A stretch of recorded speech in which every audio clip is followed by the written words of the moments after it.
Has anyone noticed the New Age, New Earth prophecies? Stuff about timelines, divergent timelines, New Earth, Old Earth splits. How that basically sounds the exact same as the rapture from Christianity. It's like this idea of the populace splitting in a sense, and the worthy being being chosen to transcend, to ascend, to go home. It seems like I've heard this story a lot. It's like it almost just tries to get implemented in every which way that it can.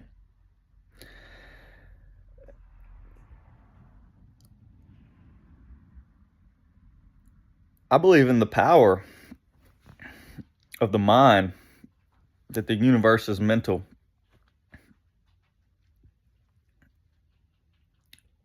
And if you can program a collective to believe something, to think something's going to happen, then there's a consensus, a collective consensus, and that they're okay with that happening. They want that to happen. They call forth that reality. They align with that timeline, however you want to look at it. And this is one of those ways where it's like, you get everybody to think of a pink elephant.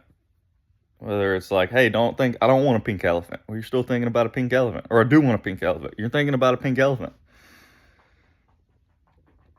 So this is just what I've observed.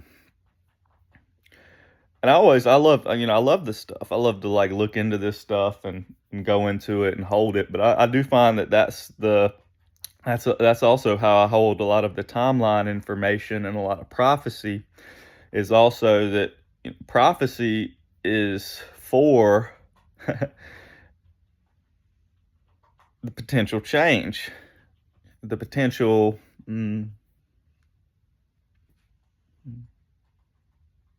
reconstruction of that timeline being necessary. And this is really like a basic tenet of quantum mechanics, quantum physics, is the observation of a thing changes a thing.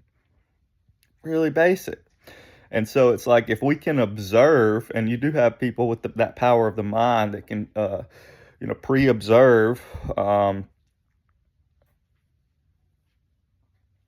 that have foresight, clairvoyance, that have the capacity to look upon these potentials before they happen, to hold them in mind, in heart, see that in itself is altering that.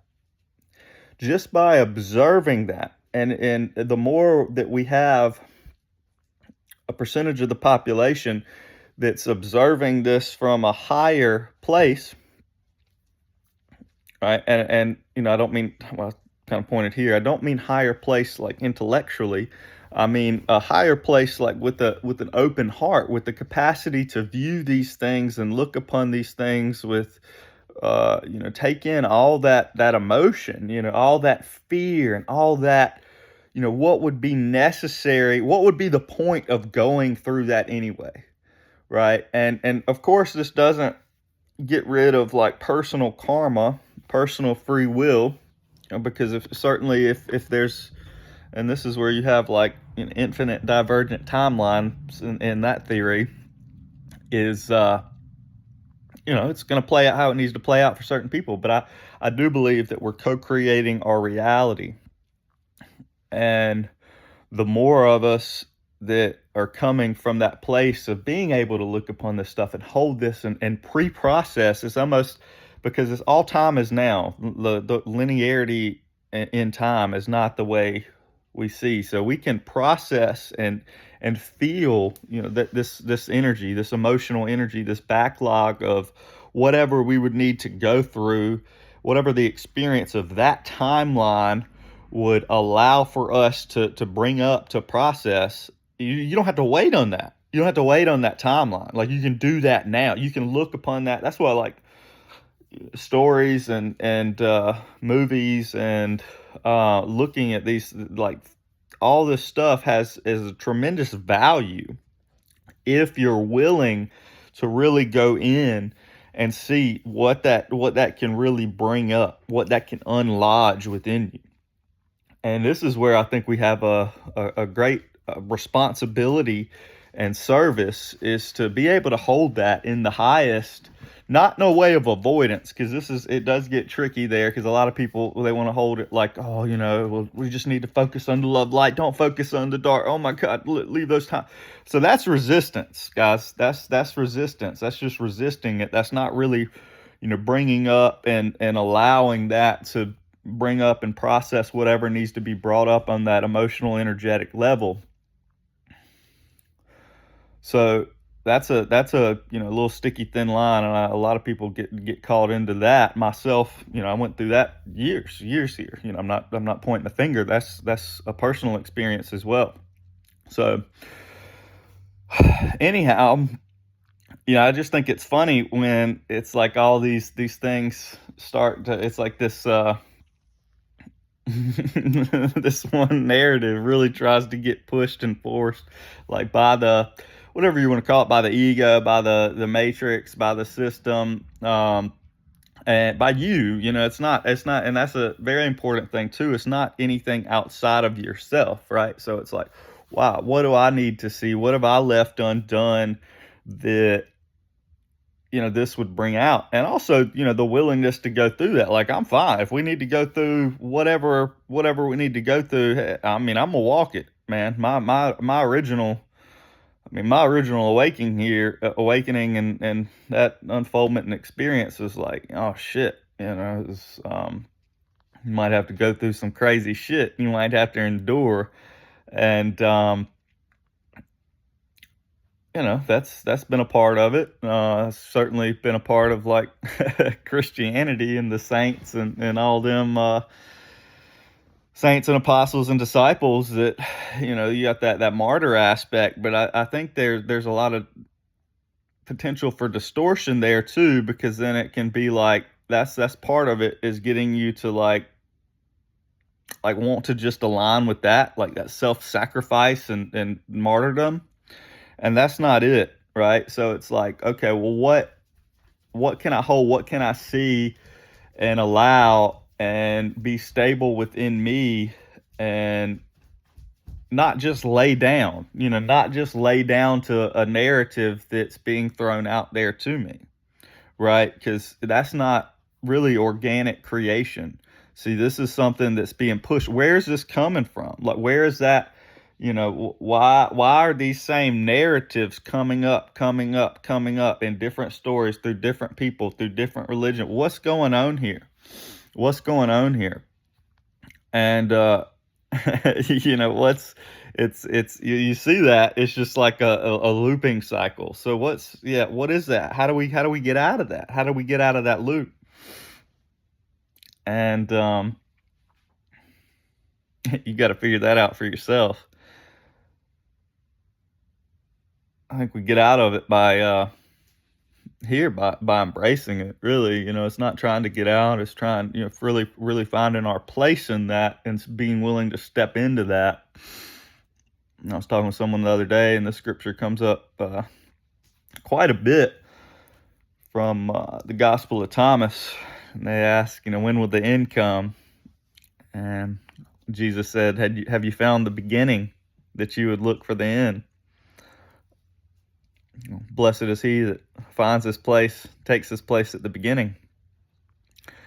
So yeah, it's, we tend to, oftentimes, the spiritual path somehow gets turned into like this escapism and this waiting for the end, this checkout, instead of being willing to embody, take responsibility, take our place here, and embrace all that because there's a reason all these stories and narratives are coming up. There's a reason. Something's not undone. Yeah. There's still some guilt in the mind that would allow all that to be necessary. Why do we think we need a good disaster? Why do we think we need to be better than half the populace? Why do we, seem to try to be like making ourselves okay with like our fellow man and everybody going through hardships, but us ascending? It doesn't that doesn't really sound very spiritual or loving or compassionate. And I'm not saying that these things aren't going to take place again, like or like that you can like save the world. Certainly, that's a complete other distortion. The idea like that you're gonna go out here and change everything so everybody can live in love and light, and they're gonna just not have to go through types of hardships anymore. And there's a time and a place, but also there's a time and a place like everybody wants to experience what they want to experience, and some people just aren't ready to not have like the amount of baggage and the amount of way that the way they look at the world and experience things.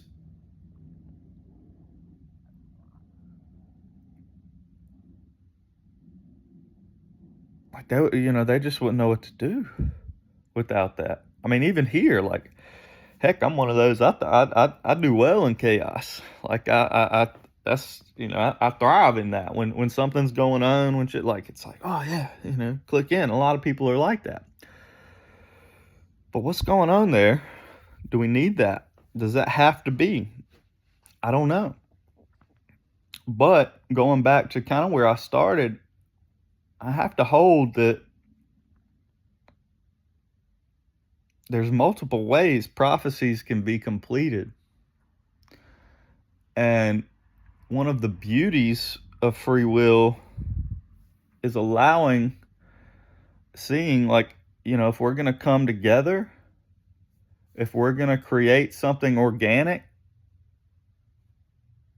or if we're just going to go with whatever seems to be laid out and be programmed before us.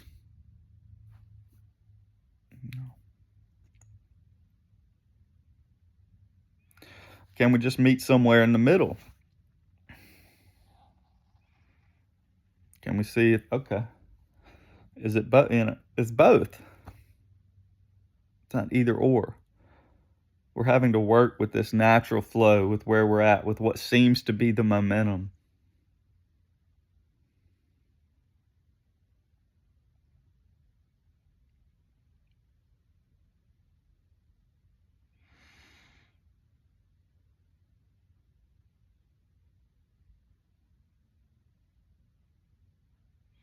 It doesn't mean, if you're in a river and it's flowing rapidly, like, do you just like throw out the paddle and say, fuck it?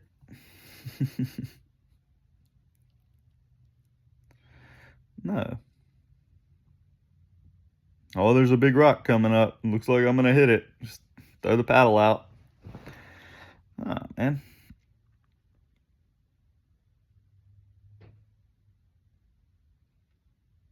You can still paddle.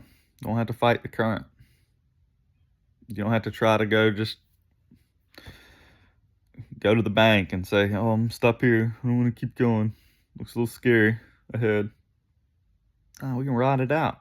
We're going to ride it out. Really, there's not another choice.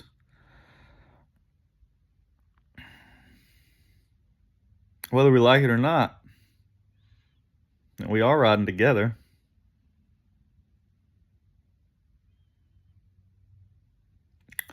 So let's try to steer together. Paddle together. Whatever. I think we can, I know we can do something by doing that.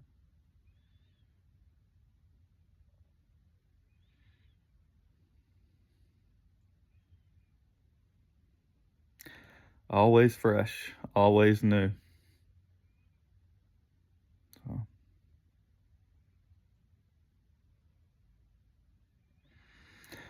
I'll leave it at that. Peace and love, y'all.